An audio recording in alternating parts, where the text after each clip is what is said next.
Hi there folks, welcome back to the IB and Andy Fishing channel. I hope you're doing really well. We are back on the review train today. It's been a wee while, but if you're the type of person who's interested in kit reviews, fly fishing, lure fishing, going out and doing some really fun stuff, then you're going to want to hit that subscribe button before you watch any more of this, so make sure you do that right now. Thank you very much. As I say, we are back on with the reviews today, and this is one that's been 6 months in the making. If you're a UK fly fisher, particularly a river UK fly fisher, you'll know that this winter has been a real grueler. So when I was given the chance to test the Douglas DXF 10-foot 2 weight in October, I said, yeah, that'd be really fun. I'll get this done in 6 weeks or so. And 6 months later, here we are. Finally, we are ready to give you guys the full lowdown on the Douglas DXF 10-foot 2 weight. Now, very quickly, Douglas, a brand that the UK fly fishers might not be quite as familiar with. It's a relatively new brand by fly fishing standards, probably around for just over a decade. Really popular in America, won lots of awards in some of the shootouts and stuff like that with big retailers. Prior to the last 18 months, not much of a sort of presence in the UK until a larger distributor from South Africa moved over to the UK, Wading Waters, and they've bought with them the Douglas fly rod brand. Loads of rods from all price points, but today we are looking at the mid-range Douglas DXF 10-foot 2 weight, and we are going to crack straight on with this one. As ever, we'll go through a normal format. We'll look at the rod first, go through the features as they're sort of listed in the catalogue or on the website. I'll give you the full lowdown on what Douglas say about the rod, and then after that I'm going to give you my opinion, how it fishes, well, what I think of it ultimately. So first things first, as you can see here, nice hard Cordura tube, bit of branding, hand strap on there. Exactly what you'd expect from a rod at this sort of price tag. We can put that straight away for the moment. It's a triangular tube as well, so a little bit more kind of shock resistant, durable if you're travelling with it. You do also get a partition rod bag with it these days. You see less and less these days. Nice quality actually, pretty good quality rod bag. And then we'll pop the rod itself out and we'll chuck the bag and the tube in the shed where they will live forevermore. The Douglas DXF 10-foot 2 weight, as I say, part of a much larger range of DXF rods that have been around for quite a long time actually. This isn't a new rod to the market. They do freshwater rods, saltwater rods, they do some switch rods, they also do a range of Euro-Nymphin rods, of which this stands in there. We'll start down here at the bottom, at the butt section, right at the very end, little fighting butt there, cork fighting butt, slightly flared, bit of composite on the end just to make sure that nothing kind of rubs off, there's no bits of cork falling off the end of it if you're leaning it up against stuff.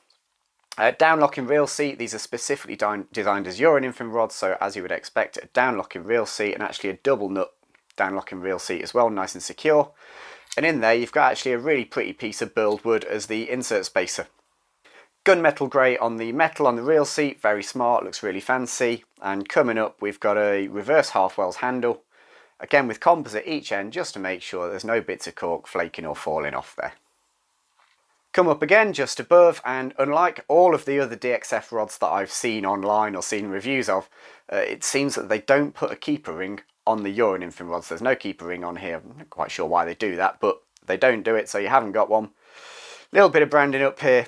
See there, Douglas DXF 210-4 laid over a really nice sort of, call it bottle green. It's not quite bottle green, somewhere between bottle green and British Racing Green blank. It's actually a really classy looking rod. I like this green finish. I like the slight tips to the whippings, the dark green whippings with slight grey tips to the whippings. It does look really nice. It's a really pretty rod, this very classy looking. And from the branding there we come up and all of a sudden this carbon here on the main rod blank isn't glossed. This is quite low flash, and this is something I'm seeing more and more rod manufacturers go down the route of.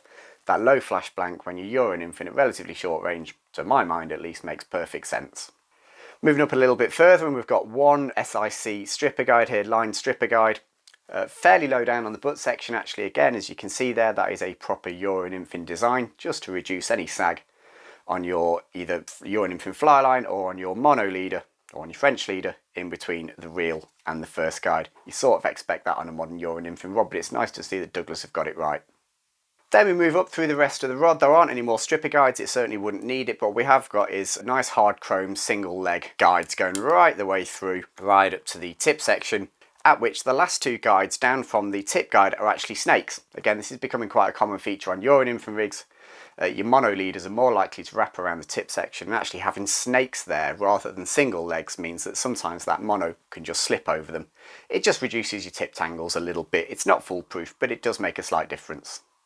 In between your joints there, you can see we have got alignment dots, and we have got, again, that's really nice tips to the whippings, bottle green whippings, nice grey tip, nothing too fancy, but actually I think the fact that it's a bit understated makes this rod look a little bit more fancy anyway.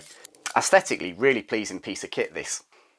In terms of blank technology, Douglas say they've used their patented X-Matrix carbon technology in producing this fly rod. Now, I've just had a bit of a shift around on the internet before I started recording this.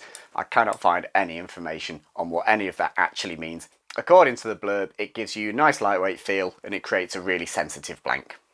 And actually, on the subject of the blanks again, Douglas do say that all of the rods in all of the DXF ranges have blanks specifically designed for the purpose of the individual rod, which is pretty cool actually. It means they're not off-the-shelf blanks, they are actually designing these blanks themselves. So that's what you get out of the rod tube and what Douglas say you're going to get when you take it out of the rod tube. So now I'm going to go through and talk about my experience fishing with the rod for the last, as I say, 6 months. And again, we'll start down at the butt section, because I want to talk about a few bits and pieces here. One thing that stood out almost immediately to me is that actually this is really good quality cork. I really like the quality of the cork on here. I think it's one of those things that's becoming harder and harder to find. But actually the quality of the cork itself, and also having the composite bits on the ends, both down at the bottom of the fighting butt here and at the top and bottom of the handle, I think is a really nice touch. It's just going to prolong the lifetime of the cork handle of your rod. So big thumbs up on that one. Reel seat, as I say, really pretty, really functional. It locks really tightly. Reel's never moved using this. I like the fact they've put a down locker on there. That was exactly what I'd be doing if I was designing an nymphing rod. It's nothing too fancy. It's not like a mega swanky like space age thing. It's everything that you'd want out of a fly rod reel seat. I think they've absolutely nailed that. One thing that did stand out about this, and I'll be honest with you, it was the very first thing I noticed the very first time I picked up the DXF 10'2" weight, is the handle here is perhaps a little bit thicker than I would expect a Euro Nymphing handle to be. We sort of think about these rods as being very delicate. Don't get me wrong, I haven't got kind of grizzly bear hands. I've got relatively sort of normal size hands. But just straight away when I picked it up, sort of thought to myself, that feels a little bit chunky compared to what I'm used to. And then I went and laid it next to what is my sort of stock Euro Nymphing rod, which is the Vision Nymph Hero 10'3" weight. And there is a marked difference in the diameter of the handles. My immediate worry with that is, well, is that going to take away any of the sensitivity? Is cork going to dampen any of the sensitivity of the rod? I can't say that I've directly noticed that while fishing it. The rod's been very sensitive. And actually, it might be a plus point to some people. If you've got particularly big hands or quite clumsy hands, actually having that fairly chunky cork handle there, having something to hold on to, may well be a benefit to you. So I'm not going to say this is a good thing or a bad thing. It is just different to the majority of the Euro rods that I've handled recently. One thing I think it might be doing, and this really stood out to me actually, is adding a little bit more weight to the overall package of the rod. So I've weighed this on a set of kitchen scales at 96 grams at a 10'2" weight, which is on the heavier end actually, I think. Certainly the price point it's at, it stands out as being slightly heavier. And again, I sort of compared this to my Vision Nymph Hero 10'3" weight, which is the rod I sort of use day in, day out. Where the Nymph Hero is 80 grams, this is 96, so it's 20% heavier than that Nymph Hero 10'3" weight. So I thought, well, that's sort of weird.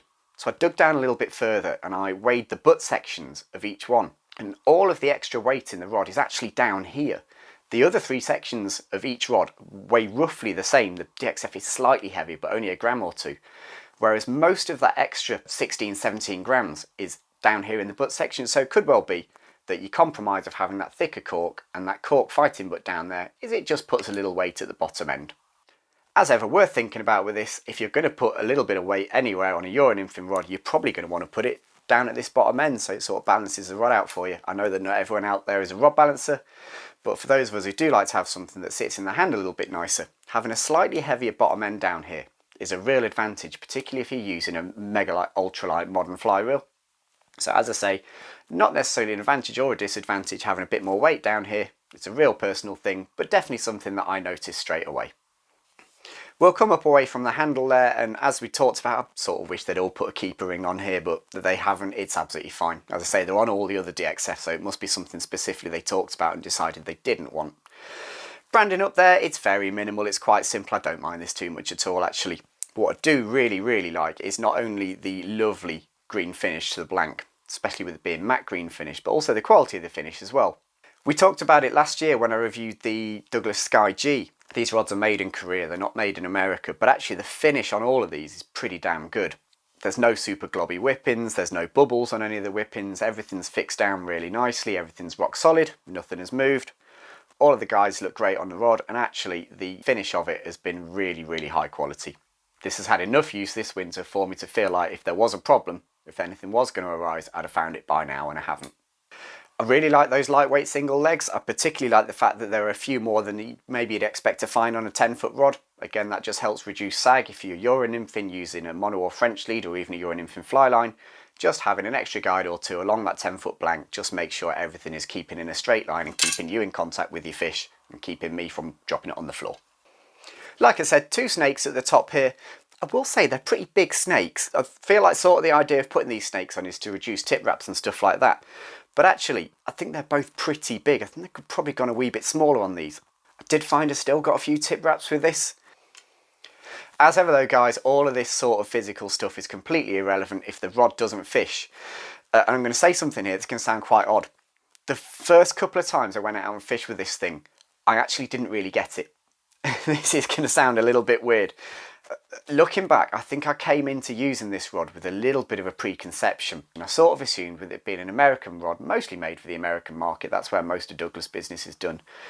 I thought this was going to be a little bit faster, a little bit stiffer, sort of aimed at mid-river trout fishing and stuff like that, throwing heavier flies. And for the first couple of times I used it, I wasn't really sure what to make of it. It really took me a few sessions to get my head around this rod, and as I say, I think this is my fault because I came in with this preconception that it was going to be a rod that it definitely isn't. Whether it's by accident or on purpose, I actually think that Douglas have produced one of the best grayling nymphing rods I've fished with yet. And I fill that out a little bit. It's a 10-foot 2-weight. It is one of the most delicately actioned 10-foot 2-weight nymphing rods I have ever seen. It is incredibly lightweight, it's incredibly tactile. It just bends and bends and bends. Those of you who watch the other videos on the channel might have seen there's a couple of times when I've hooked fish with this rod and we're playing them and I've said to myself, oh, this is a good fish, this is a good fish. And then actually by the time it's got to the net, that fish has halved in size. This thing is so good with smaller fish, soft-mouthed fish. I'm talking specifically grayling here because that's what I've done with it, specifically grayling fished with it. It is so good at protecting hook sets, at protecting light tippet, at making sure you put those smaller fish in the net. If you're the type of angler who's perhaps fishing smaller waters, or if you're mostly doing grayling fishing with your Euro nymphing kit, if you're not having to lob big long weights as far as you possibly can, if you're picking pockets and pools in a smaller river, geez, this is an absolutely lovely little tool for you to go out and do it with. The more I used the rod, the more I enjoyed it, the more I understood it, the more confidence I had with its ability to do stuff that perhaps Douglas haven't designed it for. And by the end of the season, I was starting to play around with the heavier weights, with fishing it a little bit further, pushing it a little bit harder to see what I could actually get out of the rod. Obviously then, the flip side of this sort of delicacy with a rod like this is that if you are going to be fishing the big rivers, lobbing big heavy weights, if you're chucking 5-6 millies around all day every day, it's probably not going to be the sort of rod for you. You probably want to look for something a little bit stiffer, perhaps a little bit longer. If you're fishing lots of Euro jig streamers or something like that, again, heavier stuff, heavier hook sets, maybe not the rod for you. But for lighter weight trout fishing, for flicking 1 or 2 little perdigons or a couple of little tag nymphs or a couple of little pheasant tails into a lightly pocket or over a shallow riffle, it's pretty much custom made for you. In terms of how I fished it, I sort of went 2 ways with this. I fished it with a straight mono leader, some 016 Senpei, which I think actually is probably the better rig for this because it is such a lightweight tool, because it's such a delicate tool. I really liked it with very fine straight mono. I've also used it with my French leader kit, our Euro nymphing box kit. Again, works with it really nicely, nice and delicate, nice and subtle, great for chucking smaller flies. The one thing I haven't done with it is throw a Euro nymphing fly line. A, because I don't really use them, in fact I don't even know if I've got one at the moment, and B, because I just don't think that's the way to get the most out of this fly rod. I just don't think you're going to get everything out of the rod. For me, if you're going to use your nymphing fly line, you might as well do it with a much lower value rod, where the fact that you're going to lose a bit of sensitivity and you're going to introduce a bit more sag into the system doesn't really matter as much.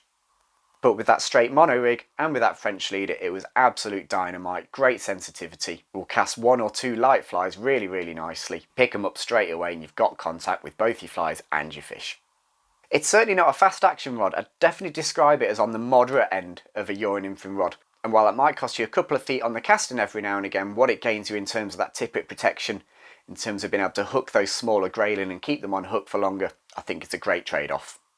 Douglas do offer a lifetime warranty on their rods on the Wading Waters website, and Wading Waters are the UK distributor of Douglas.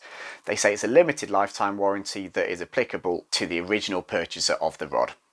I haven't been able to find the cost of warranty repairs, spares, replacement tip sections, stuff like that, but if I can find that information, I'll make sure I put it on the screen while I'm talking right now.